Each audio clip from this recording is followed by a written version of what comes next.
ತುಂಬಾ ದರ್ದವಾಗಿ ಆಗಿದೆ gas leakage. Last 3 ತಿಂಗಳು ನಾವು 2-3 ಆಕ್ಸಿಡೆಂಟ್ ನೋಡಿದ್ರೆ ಆಗಿದ್ದು.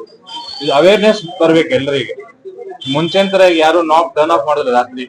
ಈಗ ನೋಡಿ ಇವತ್ತು ಬೆಳಿಗ್ಗೆದು ನಿನ್ನೆ ಆಗಿದ್ದು ಗ್ಯಾಸ್ ಲೀಕೇಜ್ ಆಗಿದೆ. ಮನೇಲಿ ಎಲ್ಲ ಮಲಗಿದಾಗ ಗೊತ್ತಾಗೋದಿಲ್ಲ, ಹಾಸ್ಟೆಲ್ ಮಲಗಿರ್ತಾರೆ. ಬಟ್ ಗ್ಯಾಸ್ ಕಲೆಕ್ಟ್ ಆಗೋದು ನೆಲ ಸಮಾನ, ಯಾಕಂದ್ರೆ ಇಟ್ ಇಸ್ ಲೈಟರ್. ಸೊ ನಿಮ್ಗೆ ಗೊತ್ತಾಗೋದಿಲ್ಲ. ಎದ್ಮೇಲೆ ಏನು ಸ್ವಿಚ್ ಆನ್ ಮಾಡಿದ್ರೆ ಒನ್ ಸ್ಪಾರ್ಕ್ ಸಫಿಶಿಯಂಟ್ ಇಗ್ನೈಟ್ ಆಗಕ್ಕೆ. ಲೀಕೇಜ್ ಆಗಿದ್ದಾಗ ದಯವಿಟ್ಟು ಕಿಟಕಿಗಳೆಲ್ಲ ಓಪನ್ ಇಡಿ, ಬಾಗಿಲು ಓಪನ್ ಇಡಿ. ನಿಮ್ಗೆ ಬೈ ಚಾನ್ಸ್ ಸ್ಮೆಲ್ ಬಂತಂದ್ರೆ ಬಾಗಿಲ ಕಿಟಕಿ ಎಲ್ಲ ಓಪನ್ ಮಾಡಿ, ನಾಬ್ ನ ಟರ್ನ್ ಆಫ್ ಮಾಡಿ, ಸೇಫ್ಟಿ ಕ್ಯಾಪ್ ಹಾಕಿ.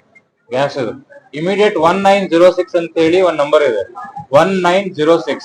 ಇದು 3 ಆಯಿಲ್ ಕಂಪನಿ ಒಂದು common emergency help line number.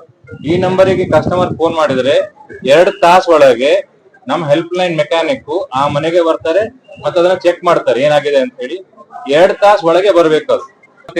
Mandatory inspection ಇರುತ್ತೆ, 5 ವರ್ಷಕ್ಕೊಮ್ಮೆ 2 ವರ್ಷಕ್ಕೊಮ್ಮೆ ಇನ್ಸ್ಪೆಕ್ಷನ್ ಇರುತ್ತೆ. ಸುರಕ್ಷಾ ಟ್ಯೂಬ್ ಯೂಸ್ ಮಾಡ್ಬೇಕು ಎಲ್ಲಾ ಗ್ರಾಹಕರು. ಈಗೇನಾಗುತ್ತೆ, ಸುರಕ್ಷಾ ಟ್ಯೂಬ್ ಬಂದು 15 ವರ್ಷ ಮೇಲೆ ಆಯ್ತು, ಇನ್ನಾದ್ರೂ ಮಾರ್ಕೆಟ್ ಅಲ್ಲಿ ಸಿಗೋದು 50-60 ರೂಪಾಯಿ ಟ್ಯೂಬ್ ಯೂಸ್ ಮಾಡ್ತಾರೆ.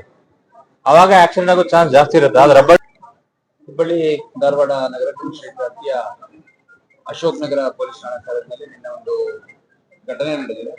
ಅದರಲ್ಲಿ ರಾತ್ರಿ ಸುಮಾರು 10ರಿಂದ 10:30 ಸಮಯದಲ್ಲಿ ಶಕ್ತಿ ಕಾಲೋನಿ ಅನ್ನುವಂತ ಏರಿಯಾದಲ್ಲಿರೋ ಕಾರುಣ್ಯ ಅಪಾರ್ಟ್ಮೆಂಟ್ ನ 2ನೇ ಮಹಡಿಯಲ್ಲಿ ವಾಸವಾಗಿದ್ದಂತ ಮಹಾಂತೇಶ್ ಅವರ ಕುಟುಂಬ, ಗಂಡ ಹೆಂಡತಿ ಮತ್ತೆ 2 ಮಕ್ಕಳು ಆ ಮನೆಯಲ್ಲಿ ವಾಸ ಮಾಡ್ತಾ ಇರ್ತಾರೆ. ಅಲ್ಲಿ 10-10:30 ಸಮಯದಲ್ಲಿ ಗ್ಯಾಸ್ ಲೀಕ್ ಆಗಿ ಅದರಿಂದ ಫೈರ್ ಕ್ಯಾಚ್ ಆಗಿ 4 ಜನಕ್ಕೆ ಬರ್ನ್ ಇಂಜುರೀಸ್ ಆಗಿದೆ. ಅದರಲ್ಲಿ ಮಹಾಂತೇಶ್, ಆತನ ಮಕ್ಕಳಾದಂತ ಕಾರುಣ್ಯ ಮತ್ತೆ ಮನೋರಂಜನ್ ಅವರಿಗೆ ಮೈನರ್ ಇಂಜುರೀಸ್ ಆಗಿದೆ. ಮತ್ತೆ ಗಂಗಮ್ಮ ಅನ್ನುವಂತ ಲೇಡಿ ಆಗಿದ್ದಾರೆ, ವೈಫ್, ಮಹಾಂತೇಶ್ ಅವರ ವೈಫ್, ಅವ್ರಿಗೆ ಸುಮಾರು 60-65% ಬರ್ನ್ ಆಗಿದೆ ಅಂತಂದು ಡಾಕ್ಟರ್ ಹೇಳಿದ್ದಾರೆ. ಅನ್ಫಾರ್ಚುನೇಟ್ಲಿ ನಿನ್ನೆ ಬೆಳಗ್ಗೆ ಕೂಡ ಒಂದು ಘಟನೆ ಆಗಿತ್ತು. ಅದರಲ್ಲಿ ಕೂಡ ಸುಮಾರು 8 ಗಂಟೆ ಸಮಯದಲ್ಲಿ ಕಸಬಾಪೇಟೆಯಲ್ಲಿ 4 ಜನ ಇದೇ ರೀತಿ ಇಂಜುರೀಸ್ ಆಗಿತ್ತು. 4 ಜನಕ್ಕೆ ಇಂಜುರೀಸ್ ಆಗಿತ್ತು. ಅದರಲ್ಲಿ ಒಬ್ಬರದು ಸ್ವಲ್ಪ ಹೆಚ್ಚಿಗೆ ಅಂದ್ರೆ ಗುರುನಾಥ್ ಅನ್ನೋದು ಮೋರ್ ದೆನ್ 50% ಟರ್ನ್ ಆಗಿರುವಂತದ್ದು. ಇದ್ರ ಜೊತೆಗೆ ಎಲ್ಲ ಸಾರ್ವಜನಿಕರಿಗೆ ಮುಖ್ಯವಾಗಿ ಹುಬ್ಬಳ್ಳಿ ಧಾರವಾಡ ನಗರ ಸಮೀಕ್ಷೆ ವ್ಯಾಪ್ತಿಯಲ್ಲಿರುವ ಸಾರ್ವಜನಿಕರಿಗೆ ಮನವಿ ಮಾಡುವಂಥದ್ದು, ಗ್ಯಾಸ್ LPG ಗ್ಯಾಸ್ ಯೂಸ್ ಮಾಡ್ಬೇಕಾದ್ರೆ ಏನೆಲ್ಲ ಮುಂಜಾಗ್ರತಾ ಕ್ರಮಗಳನ್ನ ಕೈಗೊಳ್ಬೇಕು ಅಂತಿದೆ ಅದನ್ನೆಲ್ಲ ಕೈಗೊಳ್ಳಿ.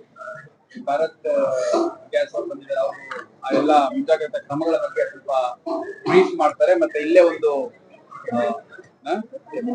ಡೆಮೋವನ್ನ ಕೂಡ ಆರ್ಗನೈಸ್ ಮಾಡಿದ್ದಾರೆ.